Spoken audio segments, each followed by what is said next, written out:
Në qytetin e Lushnjës është përhëruar godina e re e Drejtorisë Rajonale të Shërbimeve të Transportit Rrugor, investim që ofron kushte dinjitoze pune për punonjësit dhe shërbim cilësor për rreth 34.000 qytetar nga Lushnja dhe Divjaka.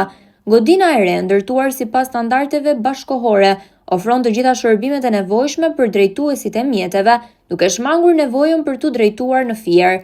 Prej 2 javësh, kjo drejtori është tashmë në funksion të plot për qytetarët. Ndër shërbimet që ofrohen në këtë institucion përfshihen kontrolli teknik i mjeteve, akt vlerësimi për kushtet e komoditetit në transportin rrugor të udhëtarëve, kontrolli fizik i mjetit, pajisja me certifikatën e erësimit të xhamave, regjistrimi i mjetit, ndryshimi i pronësisë, ndryshimi i targave, rinovim apo zëvendësimi lejes së qarkullimit, aplikim për targa provë, regjistrimi i përkohshëm apo i përhershëm i mjeteve.